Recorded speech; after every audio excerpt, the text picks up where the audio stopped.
All right, everybody, we're going to start a problem by drawing all possible isomers of C4H10O. And then we're going to do a little functional group preview. We're going to do the functional groups for each of the molecules you drew. I'm going to draw the first molecule with all of its bonds and electrons. And then I'm going to redraw that one molecule as a stick figure, which takes a lot less time. You should make sure you do this in all stick figures. If you're not forced to draw a Lewis structure, you look for the fastest molecule you can, right? And that's always stick figures. So my strategy on these is always, I'm going to start with the longest chain possible with this molecule, carbon chain, 4 in a row. This is what I do. It is a trial and error question. So if you have a system to get started, it really helps. 4 carbons in a row. And I'm going to put the O on the middle, off the end. Okay? And now I'm going to fill in the H's like I know they have to be filled in. I got my 4 C's. I got my 1 O. Let's put the H's on. How do you know there's 3 H's on the last one? It needs 4 bonds. It only had 1. Similar logic says 2 H's on this one, and this one. Count your H's, you're up to 11. 3, 5, 7, 9. You're up to 9. Oops. I did some bad. I got to change your question. There's an error in this question.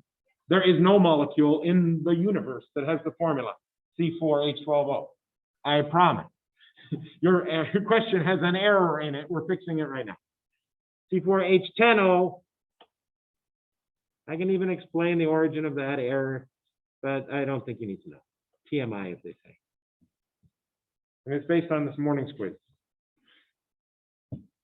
Is it clear that's C4H10O? Just to be very, very, very clear. That's the real question right there. And you're up to 9, right? 3, 5, 7, 9. So there's only one place to put the H, which is good news because oxygen's nature is to have 2 bonds, and it better have another bond. And I think it's H. Okay. If we were just counting the time it took me to draw that, I think it was over a minute. Maybe close to a minute. How about this one here? Done. That was 3 seconds. Now imagine a molecule that's 4 times bigger. We're talking 12 seconds versus at least 2 minutes, or whatever. You get my point, I hope. So these are the same molecule. Can you verify that the end of this is a CH3? Yeah, it's only got 1 bond showing. It's got 3 H's. There, CH3. Can you verify that's a CH2? Yeah, there's 2 bonds showing. There's 2 H's missing. 2 H's. Boom, boom. Same story there. And O clearly has an H. There's our first molecule, drawn twice. What's my personal strategy for drawing molecule 2? I stick with the same carbon skeleton and ask myself, is there a different way to put the OH on there? And yeah, there is. You don't have to put it on the end. 1, 2, 3, 4. I could have moved the OH into here. That's a different molecule, right? It's a 4-carbon chain with the OH on the second carbon of the chain.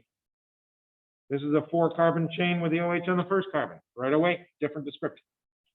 Now, if you drew this on the test, you wouldn't get in trouble, but you also wouldn't get any points.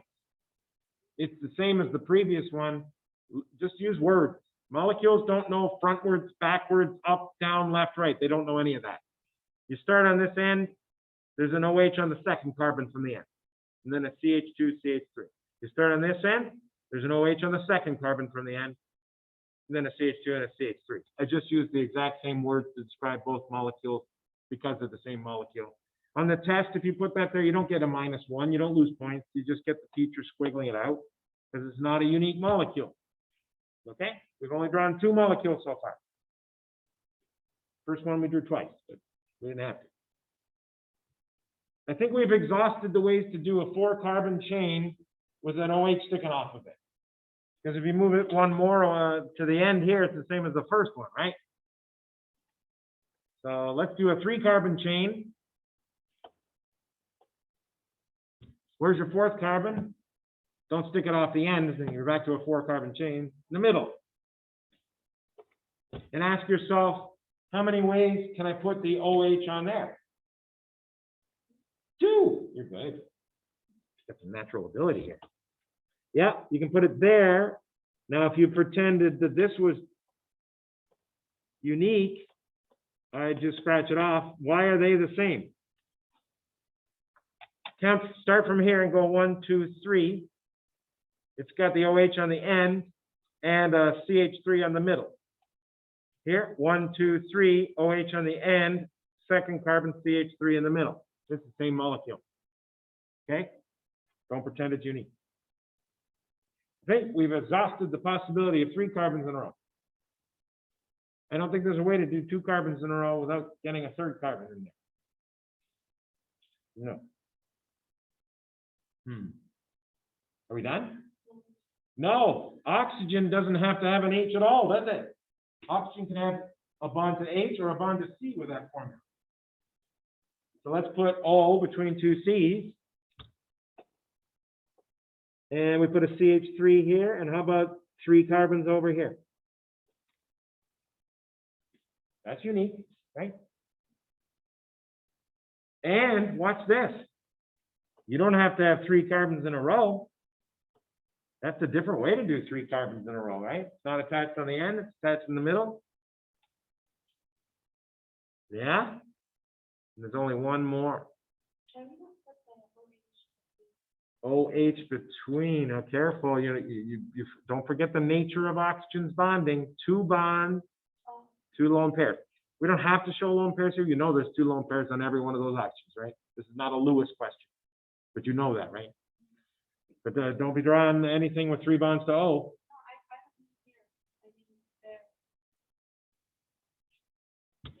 I'll draw what you're saying. You said put OH and then what?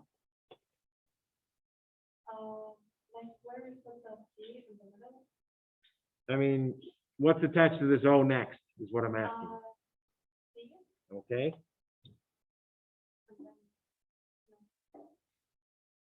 And then what? Yeah, and then the C is attached to other. That one? Yeah. That's unique, isn't it? 3 in a row. I didn't finish with this one, did I? I could have attached the other. Yes, that's it. It's unique. No, it's good. I'm glad we did this. That is it. That is unique. And that's unique, and that's unique. I think there's one more, though. With the O in the middle, you didn't have to have 1 carbon on the left and 3 on the right, did you? 2, 2?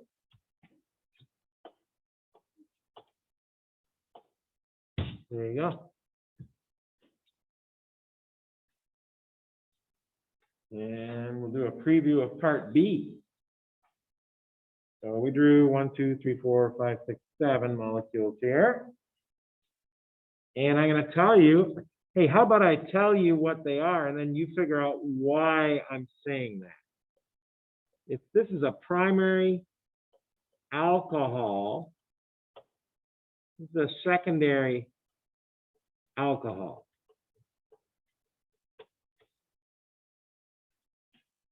And I tell you, there's another primary alcohol on the page.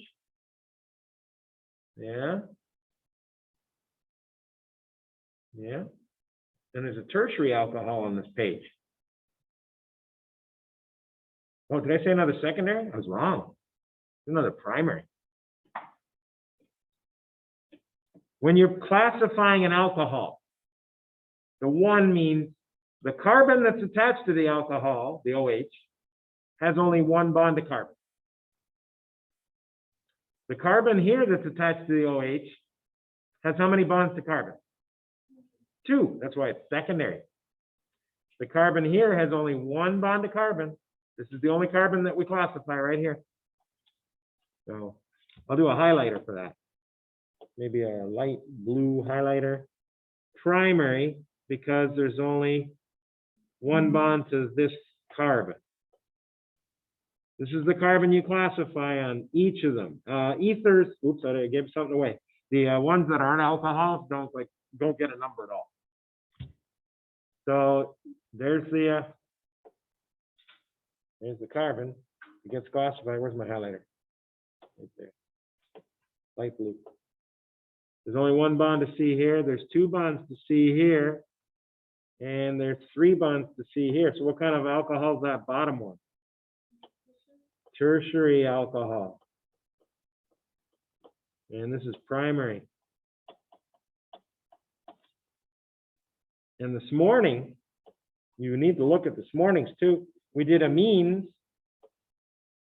And they have a different system for classifying. They're not based on that carbon. You look straight at the nitrogen. I think it's coming up later today. I want to make sure. I got my blue highlighter. Oh yeah, I wanted to do this.